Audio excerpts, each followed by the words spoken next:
तो आज हम लोग सामान्य अध्ययन 4 जीएस पेपर 4 दैट इज़ नीति शास्त्र सत्यनिष्ठा और अभिरुचि देखेंगे। पहले तो हम लोगों को ये जान लेना चाहिए कि आखिरकार क्यों यूपीएससी ने नीति शास्त्र सत्यनिष्ठा और अभिरुचि के विषयों को अपने सिलेबस में जगह दी है। देखा जाए तो बहुत सारे स्टूडेंट को ये सब्जेक्ट बोरियत भरा लगता है। हाउएवर इस सब्जेक्ट को नॉट सो इंटरेस्टिंग बताने वाली जनता को समझने की ज़रूरत है कि आप जीएस पेपर 1 में जीएस पेपर 2 में कितनी भी मेहनत कर लेंगे, इन दोनों में आपको 100, 105, 110, 90, 95 ऐसे ही मार्क्स मिलेंगे।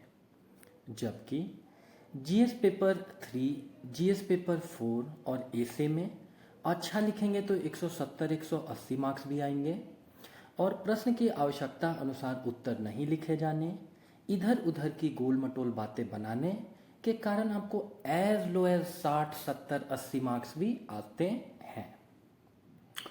इसके अतिरिक्त एक और फायदा क्या है इथिक्स पढ़ने का, इस जीएस पेपर 4 पे फोकस करने का, कि जीएस पेपर 1 में अच्छा स्कोर करने के लिए आपको दुनिया भर का इतिहास, भूगोल और समाजशास्त्र पढ़ना होगा, जिसके लिए शायद 2-3 महीने भी अपने आप में कम है। वहीं जीएस पेपर 4 का सिलेबस 15 से 20 दिनों में बड़ी ही सुगमता से तैयार किया जा सकता है। साथ ही सिविल सेवकों का जीवन वृत्त अनेक चुनौतियों से घिरा हुआ होता है। ऐसे में इन चुनौतियों के नवीन और उपयुक्त समाधान हेतु अपनी सकारात्मक अभिवृत्ति को किस हद तक व्यक्ति इस्तेमाल में ला पा रहा है, इसकी परीक्षा भी नीति शास्त्र, सत्यनिष्ठा और अभिरुचि के द्वारा की जा सकती है। जैसे कि क्या हमारे पास जन कल्याण के लिए एक साफ स्पष्ट योजना है? क्या हम समस्या निराकरण के लिए उपयुक्त प्रयास कर रहे हैं? क्या इस पूरी प्रक्रिया में हमें दबावों को झेलने का सामर्थ्य है? और क्या हम अपनी नीतियों के निर्धारण में गांधी के आम आदमी को या विकास के पायदान में खड़े अंतिम आदमी को ध्यान में रख रहे हैं? इन्हीं सारी मूलभूत बातों की चर्चा नीति शास्त्र, सत्यनिष्ठा और अभिरुचि में हम आप देखेंगे। तो इसके पहले मॉड्यूल का पहला टॉपिक हम आप देखेंगे, दैट इज नीति शास्त्र तथा मानवीय सहसंबंध। जैसा कि आप देख सकते हैं कि नीति शास्त्र तथा मानवीय सहसंबंधों को समझने के पहले हमको आपको नैतिकता के बारे में थोड़ा जानना चाहिए। नैतिकता मानव नियमों का ऐसा संवर्ग होता है जिसे समाज अपने ही ऊपर लागू करता है और जो व्यवहार, विकल्पों और कार्यवाहियों के मार्गदर्शन में सहायता करता है। जिस तरीके से रोड के किनारे साइन बोर्ड्स लगे हुए होते हैं कि अगर आपको कलकत्ता जाना है तो इस पर्टिकुलर रूट को पकड़ के जाइए, बम्बई जाना है तो इस पर्टिकुलर रूट को पकड़ करके जाइए, ठीक उसी प्रकार नैतिकता हमको आपको विकल्पों और कार्यवाहियों के मार्गदर्शन में सहायता करती है। ऐसा अक्सर आपने सुना होगा कि पहली बार तो हम विकल्पों को चुनते हैं, बट उसके जो डायर कॉन्सिक्वेंसेस होते हैं, उसके जो परिणाम होते हैं, वो भी हमको आपको ही संभालने पड़ते हैं। And that's the exact reason कि हमको आपको नैतिकता में व्यवहार, विकल्पों और कार्यवाहियों के संदर्भ में नियमों का अध्ययन करना होता है। यहाँ यह जानना भी रुचिकर होगा कि यह मानक नियम अपने आप में नैतिक व्यवहार को सुनिश्चित नहीं करते, बल्कि ईमानदार कार्य संस्कृति विकसित करने में सहायक होते हैं।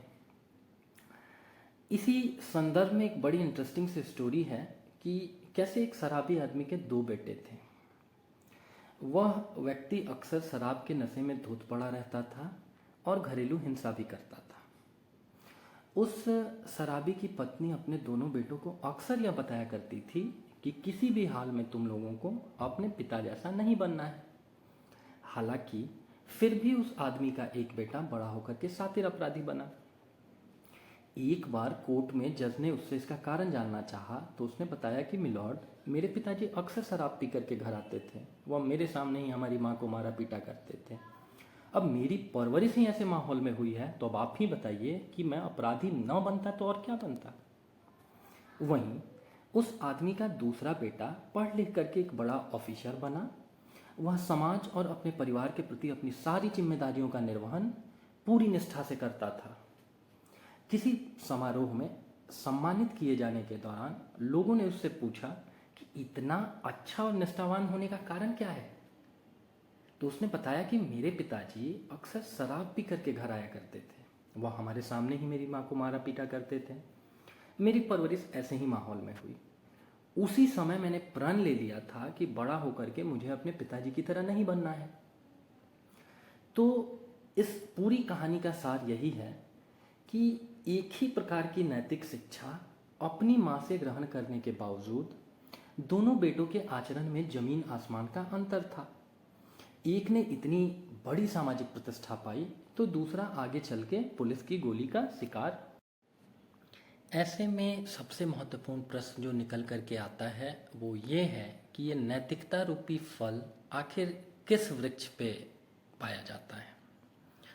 देखिए, दरअसल बालक के रूप में मनुष्य यह नहीं जानता कि क्या उचित है और क्या अनुचित है। उसको, छोटे बच्चे को जैसा हम आप पढ़ा सिखा देंगे, राइट, उसको सूरज को चांद बोलना सिखा दीजिए, वो वैसा ही बोलेगा, और चांद को सूरज बता दीजिए, वो फिर उसको वैसा ही बोल रहा होगा। जो नैतिक व्यवहार होता है वो हम आप माता पिता, परिवार के अन्य सदस्यों के अनुकरण, मित्रों की संगति, शिक्षा, पुरस्कार, दंड, प्रशंसा, निंदा, सलाह या मार्गदर्शन के आधार पर सीखते हैं। अगर हमको आपको बता दिया गया कि अगर बिना हेलमेट के बाहर निकलने से चालान होगा तो हमारे अंदर ऐसी नैतिकता का विकास होगा कि हेलमेट लेकर के चलना सबसे बड़ी नैतिकता है। सिमिलरली, अगर किसी काम को करने से समाज में हमारी प्रतिष्ठा में अभिवृद्धि होती है तो हमारी अभिभावना ऐसी ही विकसित होगी कि ये अमुक काम करना जरूर अच्छा होता होगा।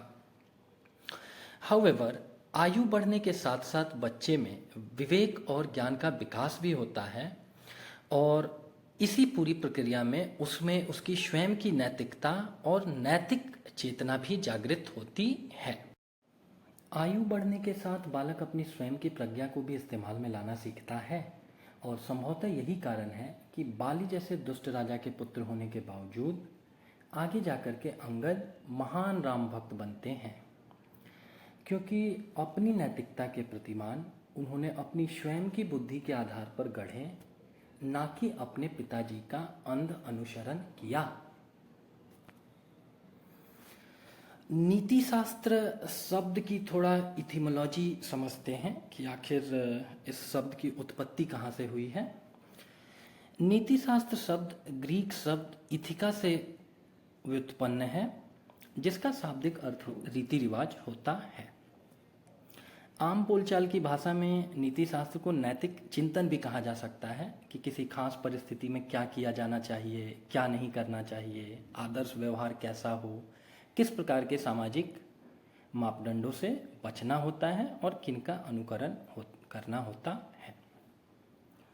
नीति शास्त्र अध्ययन की वह विधा मानी जाती है जो किसी भी मानव समाज के लोक व्यवहार या रीति रिवाजों का अध्ययन करती है और समाज के इन रीति रिवाजों का अध्ययन प्रायः सामाजिक परंपराओं पर निर्भर होता है, क्योंकि इन रीति रिवाजों का निर्माण ही उन सामाजिक परंपराओं के आधार पर हुआ होता है। इसीलिए दार्शनिक नीति शास्त्र को सामाजिक परंपराओं के अध्ययन एवं मूल्यांकन के रूप में भी परिभाषित करते हैं। वस्तुतः जब भी हम विभिन्न समाजों का अध्ययन करते हैं तो ऐसा परिलक्षित होता है कि भिन्न भिन्न समाजों की लोक परंपराएं एवं रीति रिवाज भिन्न भिन्न होते हैं तथा किसी समाज विशेष की परंपराएं भी समय के अनुरूप बदलती जाती हैं। इसी संदर्भ में नीति शास्त्र का संबंध इतिहास, संस्कृति एवं राजनीति विज्ञान से भी जुड़ जाता है। इतिहास से फॉर एग्जांपल देखिए, अगर कोई ईस्ट इंडिया कंपनी भारत में आती है और उसके बिहाफ पर अगर पूरा देश 200 सालों से अधिक वर्षों के लिए गुलामी के गर्त में चला जाता है, तो भारतीयों की एक स्वाभाविक मानसिकता ऐसी विकसित होना बहुत नेचुरल होगा कि ब्रिटिश कंपनियों से या ओवरऑल एमएनसी से ही बच करके रहने की ज़रूरत है। संस्कृति एज सच की, जैसे हम आप आम बोलचाल की भाषा में इस्तेमाल में लाते हैं कि मर्यादा पुरुषोत्तम कौन रहे हुए हैं, तो भगवान राम रहे हुए हैं। तो उन्होंने लाइफ में जो जो रोल प्ले किए हैं, जिन जिन परिस्थितियों में जैसे जैसे अपने कार्यों को क्रियान्वित किया है, जिन कार्यविधियों को अपनाया है, जिनको छोड़ा है, वो हमारे लिए संस्कृति के मानक हो सकते हैं। और हम आप इन सारे तत्वों को भी नीति शास्त्र के तहत ही जोड़ करके देखते हैं। यद्यपि नीति शास्त्र का मुख्य विषय मानव व्यवहार है और मानव व्यवहार को निर्धारित करने के कई सारे मुख्य तत्व होते हैं, जैसे किसी कार्य को करने का कारण, उसका उद्देश्य क्या है, लक्ष्य क्या है, तथा उपस्थित विकल्पों में से चयन की स्वतंत्रता। कहने का तात्पर्य ये कि हत्या करना अपने आप में बुरा है, लेकिन अगर कोई सेना का जवान घुसपैठ करने की फिराक में बैठे किसी आतंकवादी की हत्या करता है, तो ये एक पवित्र कारण है और इसको प्रायः जस्टिफाई किया जाना चाहिए। उपस्थित विकल्पों में से चयन, कहने का तात्पर्य ये कि क्या उस आतंकवादी को जिंदा पकड़ा जा सकता था, क्या गोली मारनी ही थी तो उसको पाँव में मारते ताकि उससे कुछ इंफॉर्मेशन वगैरह हम आप अपने दुश्मन देशों के बारे में निकाल सकें। और अगर परिस्थितियां ऐसी बन गई हैं कि अगर उसको तत्काल नहीं मार गिराया गया तो बहुत सारे लोगों के जान माल के लिए खतरा है, तो फिर उसे तुरंत मार गिराया जाना चाहिए। इस प्रकार हम पाते हैं कि नीति शास्त्र का शाब्दिक अर्थ होता है मनुष्य के रीति रिवाजों, आदतों या अभ्यासों का विज्ञान। यह परिभाषा भी दरअसल नीति शास्त्र के आरंभिक स्वरूप को ही इंगित करती है और इस दृष्टिकोण का मानना है कि प्रायः परंपरा के अनुकूल कार्यों को नैतिक और उसके प्रतिकूल कार्यों को अनैतिक माना जाना चाहिए। वर्तमान में नीति शास्त्र केवल रीति रिवाजों एवं परंपराओं तक सीमित नहीं रह गया है, क्योंकि परंपराओं का निर्वहन वहीं तक होना चाहिए जहां तक वो मानवता तथा समानता, स्वतंत्रता एवं न्याय के सामाजिक राजनीतिक आदर्शों के विपरीत न हो। यही कारण है कि मर्यादा पुरुषोत्तम भगवान राम ने उस समय के सामाजिक मापदंडों के हिसाब से पतित एवं मलिन माने जाने वाली एक नारी अहिल्या का उद्धार करते समय भी समाज के ठेकेदारों की कतई परवाह नहीं की। इसीलिए समानता, स्वतंत्रता एवं न्याय के सामाजिक राजनीतिक आदर्शों की स्थापना के लिए राम राज्य विश्व भर में विख्यात है। तो कहने का मतलब ये है कि वैसे ही सामाजिक प्रतिमानों, परंपराओं का निर्वहन किया जाना चाहिए जो नारी अस्मिता के विरुद्ध न हो, आधुनिक सोच को दर्शाता हो और साथ ही साथ मानवीय भावनाओं जैसे करुणा, दया, सहानुभूति, परानुभूति इत्यादि से युक्त हो। ठीक उसी प्रकार सामाजिक प्रथा जैसी सामाजिक बुराइयों से भारतीय महिलाओं की रक्षा के लिए सामाजिक आंदोलनों का बीड़ा उठाते समय राजा राम मोहन राय ने रूढ़िवादी समाज की कतई परवाह नहीं की।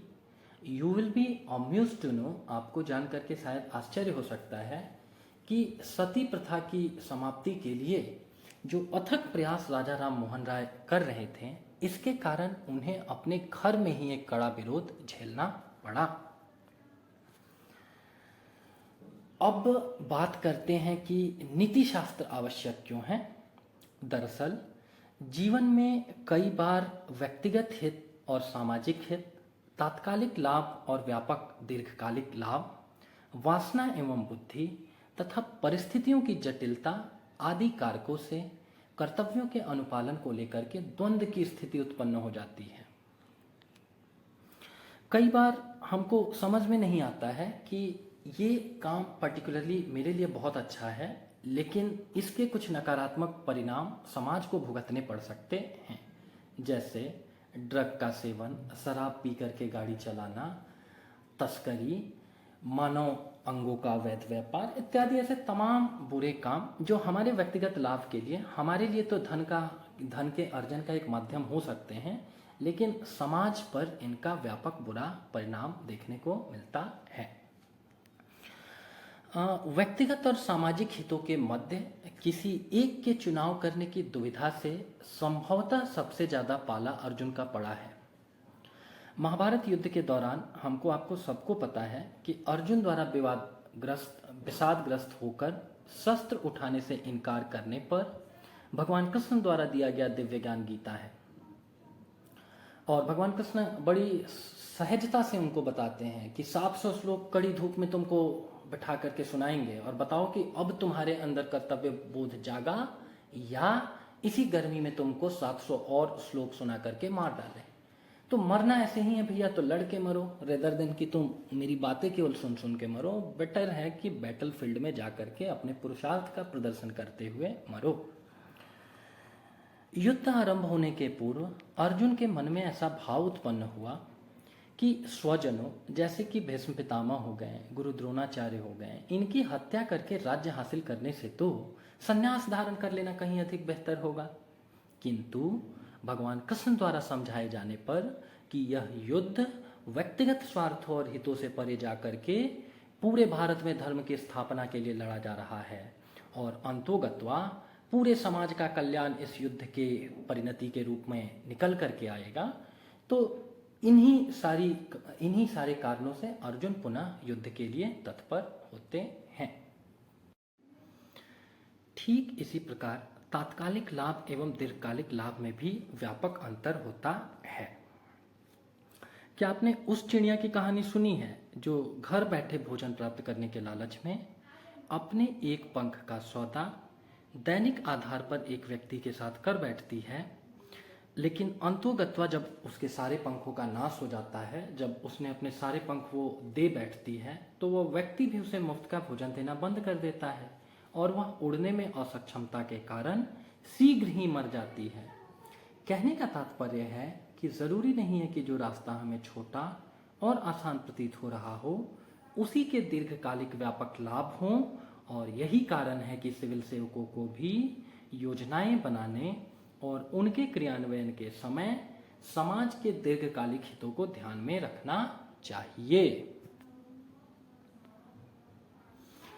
तो ऐसी ही कठिनाइयों को दूर करने के लिए नीति शास्त्र का विकास हुआ है कि कैसे हमारे तात्कालिक लाभ एवं दीर्घकालिक लाभों के मध्य सामंजस्य हो, कैसे परिस्थितियों की जटिलता से हमारा निवारण हो सके। तो समाज में व्यवहारिक समस्याओं को समझने, उनका समुचित समाधान निकालने, गरिमापूर्ण जीवन व्यतीत करने तथा जीवन के उद्देश्यों एवं उनकी प्राप्ति के मानकों की स्थापना करने की प्रेरणा ही नीति शास्त्र के मूल में निहित है। अब नीति शास्त्र का अध्ययन आपको क्यों करना चाहिए? क्योंकि नीति शास्त्र का अध्ययन बताता है कि क्या उचित है और क्या अनुचित है। देखिए, प्रथम दृष्टया किसी की भी हत्या अपराध प्रतीत होती है और किसी की छिप करके जानवरों की तरह हत्या को तो और भी बुरा माना जाना चाहिए। हालांकि अगर इसमें समाज का भला छुपा हुआ हो तो दुर्लभतम परिस्थितियों में ऐसा किया जा सकता है। बाली जैसे अत्याचारी राजा जो अपनी जनता के हितों का ध्यान नहीं रखता हो, साथ ही अपने छोटे भाई की पत्नी को भी जबरन अपने अधिकार में रखता हो, ऐसे व्यक्तियों को प्राणों के अधिकार से दुर्लभतम परिस्थितियों में वंचित किया जा सकता है। ठीक ऐसे ही नीति शास्त्र का अनुपालन कसाब को फांसी दिए जाते समय भी किया गया, क्योंकि उसे छोड़ दिए जाने से भविष्य में 26/11 जैसी घटनाओं की पुनरावृत्ति से इनकार नहीं किया जा सकता था। तो इसके अतिरिक्त नीति शास्त्र आपको ये भी बताता है कि किसी विशेष परिस्थिति में उचित और अनुचित का निर्धारण कैसे किया जाए। जब व्यक्ति और समाज के हितों में संघर्ष हो तो उसे किस उपाय अथवा विधि द्वारा कम या समाप्त किया जा सकता है? समाप्त किया जा सकता है मतलब उस व्यक्ति को नहीं समाप्त करना है, संघर्षों को समाप्त करना है, राइट।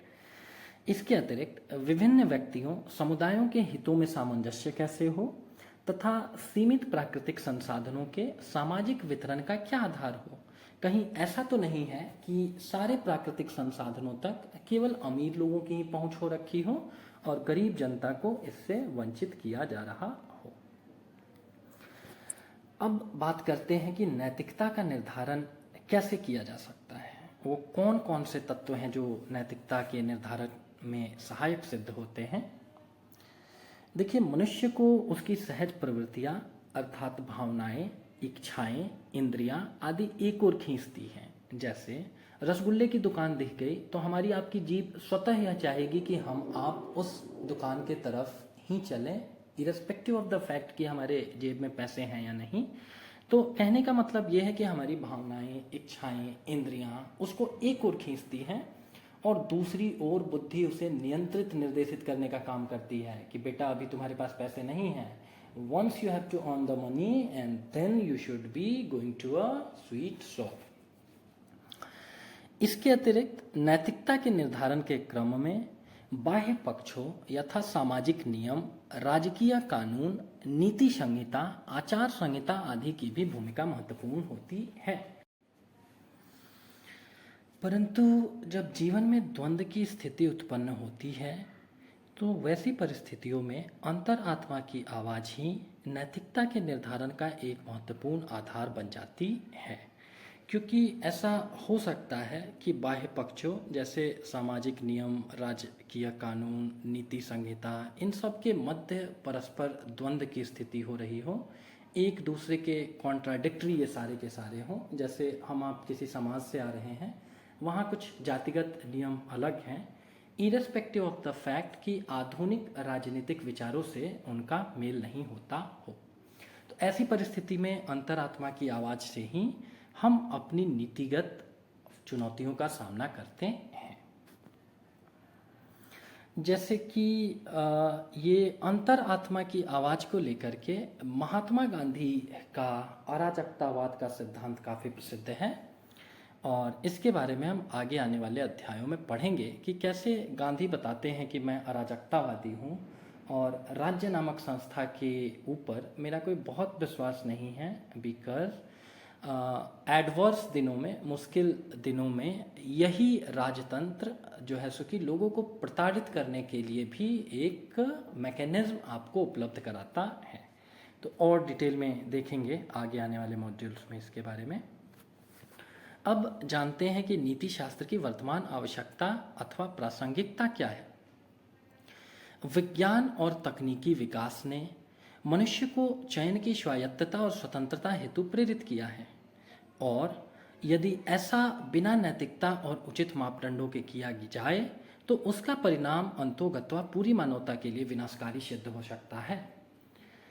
वर्तमान में बढ़ती समस्याओं यथा भ्रष्टाचार, मूल्य रहित भौतिकता, धार्मिक रूढ़िवादिता, कट्टरता, सांप्रदायिकता, वैमनस्य, जातिवाद, लिंग भेद, आतंकवाद, पर्यावरणीय संकट, मूल्यों का पतन आदि के संदर्भ में भी नीति शास्त्र का अध्ययन आवश्यक है, क्योंकि इन समस्याओं के समाधान के लिए संपूर्णता से नीति शास्त्र को समझना होगा। जैसे सांप्रदायिकता, धार्मिक रूढ़िवादिता के बारे में महात्मा गांधी का कहना है कि हर धर्म अपने आप में एक ही ईश्वर के तरफ हमको आपको ले जाता है। जिस तरीके से विभिन्न नदियाँ आकर के एक बड़े महासमुद्र का हिस्सा बन जाती हैं, उसी प्रकार सारे धर्म एक ही ईश्वर के तरफ हमको आपको संचालित करते हैं।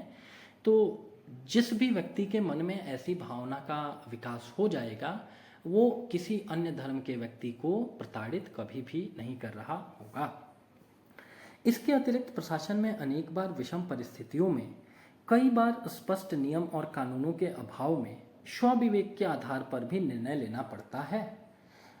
जैसे कि इंडियन पॉलिटी में आप लोगों को पता होगा कि अवशिष्ट शक्तियां केंद्रीय सरकार के पास रखी गई हैं।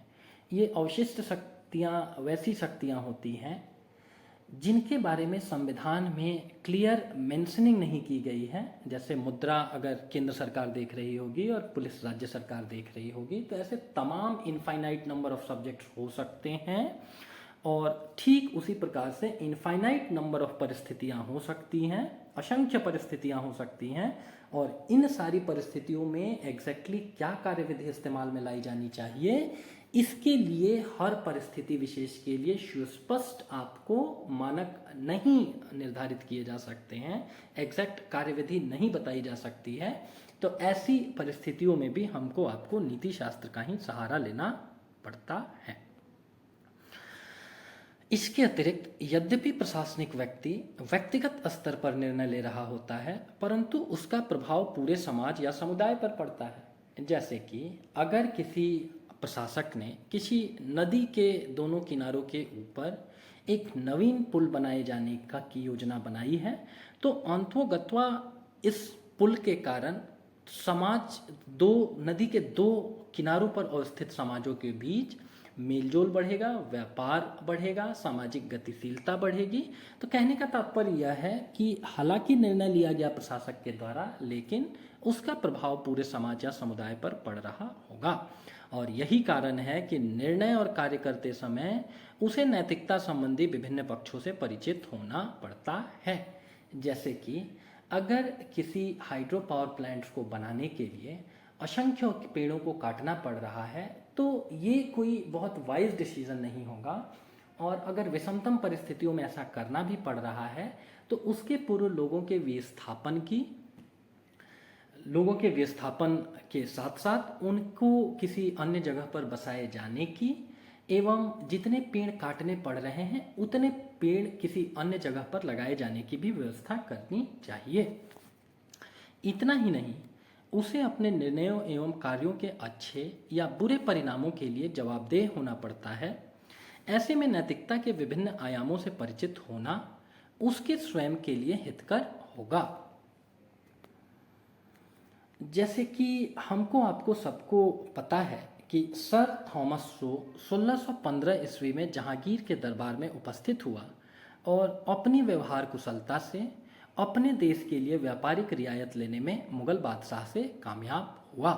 तो कहने का मतलब कि एक प्रशासक, एक व्यक्ति ने ही अपने पूरे देश को रिप्रेजेंट किया, और अंतोगत्वा उसके जो भी व्यक्तिगत कार्य थे उसने उसके देश के लिए सकारात्मक माहौल इस देश में तैयार किया। एक सज्जन ने अपनी आत्मकथा में लिखा है कि once I was in Japan, और जापान में एक दिन मैं उपवास पर था। उस दिन मैं बस फलों को ही खाता था, तो रेलवे स्टेशन पे मुझे फल नहीं दिखे, और ऐसी परिस्थिति में मैंने बहुत ढूंढने का प्रयास किया फलों को, बट नहीं मिलने के कारण मेरे मुंह से अनायास निकल गया कि लगता है जापान में अच्छे फल नहीं पाए जाते हैं।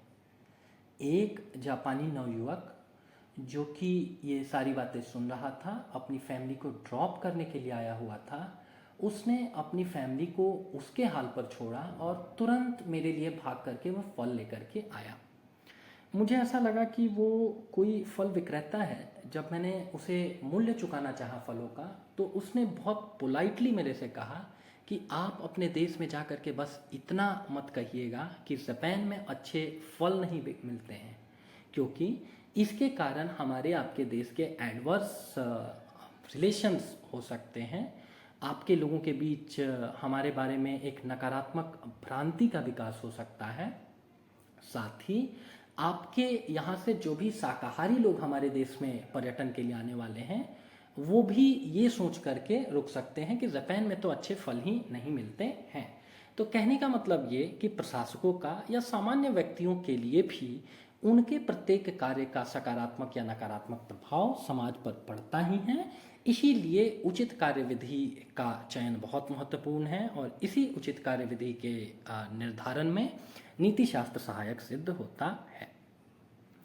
अब नीति शास्त्र अध्ययन के लाभों की चर्चा की जाए तो नैतिक पथ पर चलने का बोध करा करके यह मानव लक्ष्य की प्राप्ति के लिए प्रेरित करता है। जैसे अगर आपको एक अच्छी सरकारी नौकरी पानी है, तो आपका विद्यार्थी नीति शास्त्र यही विद्यार्थी नीति शास्त्र को यही आपको बतलाना चाहिए कि आपको 8-10 घंटे अध्ययन की आवश्यकता है। ठीक वैसे ही नवीन परिस्थिति में उचित कार्यविधि के निर्माण में सहायक, जैसे कि गांधी जी का जंतर। गांधी जी ने बताया है, जब आप मोरल डिलेमा में हो, नैतिक द्वंद्व की स्थिति से गुजर रहे हो, किसी कार्य को करे ना करे समझ में नहीं आ रहा हो, तो आंखें बंद करके सबसे डिप्राइव्ड, सबसे गरीब आदमी का चेहरा याद करने का प्रयास करें और अब देखें कि जो पर्टिकुलर काम हम करने जा रहे हैं, इस पर्टिकुलर काम के बिहाफ पर क्या उस आदमी के पेट में एक समय का भोजन जा पाएगा, क्या कोई उसकी सहायता हो सकती है। और धीरे धीरे आप देखेंगे कि हमारा संशय मिट रहा है कि उस कार्य को किया जाना चाहिए अथवा नहीं। तो नवीन परिस्थिति में क्या किया जाए, ये जानने समझने के लिए भी नीति शास्त्र का अध्ययन आवश्यक है। इसके अलावा यह सामाजिक रीति रिवाजों, धार्मिक प्रथाओं, सामाजिक एवं राजनीतिक कार्य प्रणालियों के दोषों को उजागर कर नैतिक आदर्श के संबंध में हमारे विवेक को जागृत करता है। अंतोगत्वा राजा राम मोहन राय या ईश्वर चंद्र विद्यासागर बड़े नीतिगत व्यक्ति रहे होंगे, तभी उनको बहुत जल्दी ये बातें समझ में आ गई कि सती प्रथा या विधवाओं को पुनर्विवाह नहीं किए दिए जाना कोई बहुत अच्छी बात नहीं है और इन कुप्रथाओं के ऊपर तत्काल प्रभाव से रोक लगाए जाने की आवश्यकता है। इसके अलावा व्यक्ति को अपने स्थानीय वातावरण के साथ समायोजित करने में भी नीति शास्त्र सहायक होता है। लोहरदगा के डीएम की एक केस स्टडी है। गांव वाले कभी उनसे, लोहरदगा के कुछ विलेजेस के लोग उनसे कांटेक्ट करते हैं कि सर हमारे लिए पीने के पानी की उपलब्धता सुनिश्चित कर दीजिए। और पहाड़ी इलाका होने के कारण वहाँ जो डीएम थे पोस्टेड, उन्होंने पहाड़ों से जो रिसने वाला जल होता है उसके द्वारा उन गाँवों के लिए पीने के जल की व्यवस्था करनी चाहिए। लेकिन जब खनन संबंधी गतिविधियों का संचालन किया जाने लगा तो यही गांव वाले तीर भाले अपने स्थानीय हथियार लेकर के लड़ने के लिए आ गए सरकारी मशीनरी से।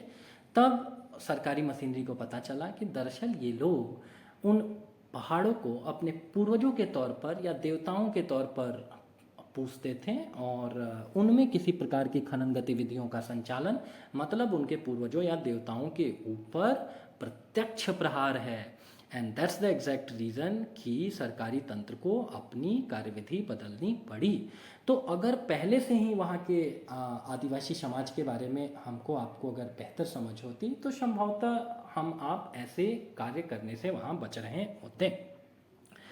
इसके अतिरिक्त नीति विहीन मनुष्य का जीवन पशु तुल्य है और नीति युक्त मनुष्य अपने और समाज के लिए हर प्रकार से कल्याणकारी है।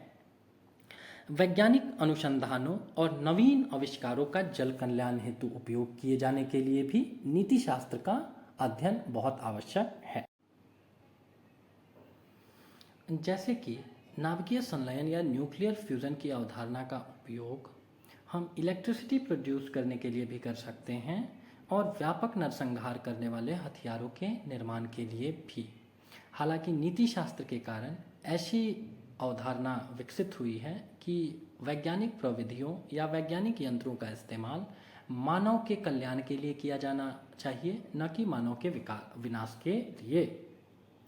इसके अतिरिक्त सामाजिक बुराइयों के लिए रामबाण की तरह से भी नीति शास्त्र है। अंतोगत्वा जितनी सामाजिक बुराइयां समाज में फैली हुई रही होंगी, उनसे लड़ने के लिए, उनके निराकरण के लिए एक आदमी के अंदर नैतिक चेतना का विकास हुआ होगा। बीट राजा राम मोहन राय, महात्मा गांधी या कोई भी और महान लोग, मार्टिन लूथर किंग हो गए, राइट। तो इनके अंदर ऐसी नैतिक चेतना का विकास हुआ होगा कि ये तो साहब सही नहीं हो रहा है, राइट।